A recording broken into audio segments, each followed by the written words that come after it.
और वेनेजुएला की सत्ता से मादुरो को आखिरकार ट्रंप ने बेदखल कर ही दिया और अब बारी है ईरान की। ऐसा क्यों कहा जा सकता है, इस रिपोर्ट में आपको विस्तार से दिखाते हैं।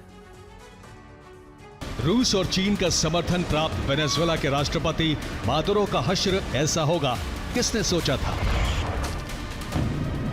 दो ताकतवर देशों के बल पर अमेरिका के सामने खड़े हुए मादुरो किडनैप हो जाएंगे, उन पर अमेरिका में केस चलेगा, ये महज कल्पना थी। लेकिन कल्पना सच हो गई और अब ट्रंप के टारगेट पर है ईरान।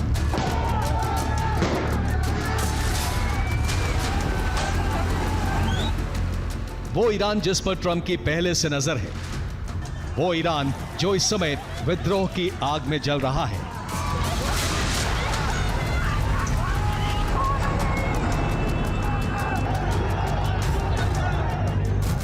और वही ईरान जिसके विद्रोह को ट्रंप ने समर्थन देने का ऐलान कर दिया है। और यह हुआ है ठीक वेनेजुएला पर ऑपरेशन से पहले।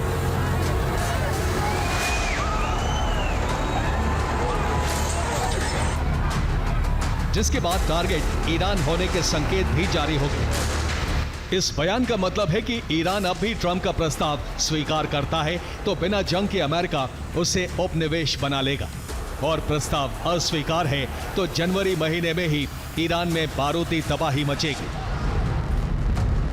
ईरान के खिलाफ एक नया ऑपरेशन लॉन्च होगा जिसमें अमेरिका के साथ इजराइल भी शामिल होगा। इजराइल का काम ईरानी प्रॉक्सी को रोकना होगा और अमेरिकी सेना का काम खामनेई पर कार्रवाई करना होगा,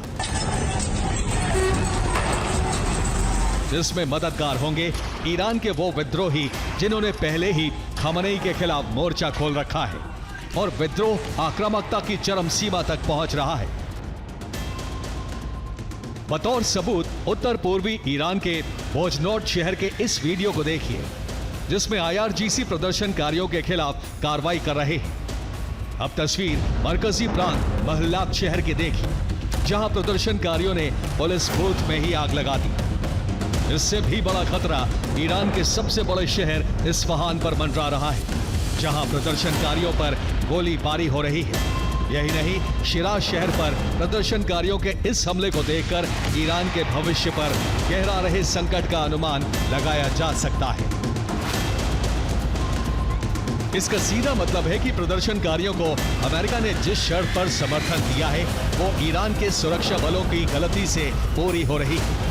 प्रदर्शनकारियों पर गोलीबारी और हत्या हो रही है, जिसके खिलाफ अमेरिका जल्द ही एक्शन ले सकता है। तो क्या ईरान में भी ट्रंप की दिलचस्पी का कारण तेल है? और क्या ट्रंप ईरान को भी उपनिवेश बनाना चाहते हैं? मुमकिन है कि इन सवालों का जवाब हां हो, क्योंकि अब तक वेनेजुएला में सत्ता हस्तांतरण के लिए अमेरिका तैयार नहीं है। मचाडो को सत्ता सौंपने के लिए भी ट्रंप राजी नहीं है। ठीक ऐसे ही अगर ईरान में सत्ता का पतन होता है तो अमेरिका प्रशासन लागू हो सकता है। रजा पहलवी को सत्ता सौंपने पर बहाने बनाए जा सकते हैं, जिसमें इजराइल भी अपने फायदे के लिए योगदान देने से पीछे नहीं रहेगा।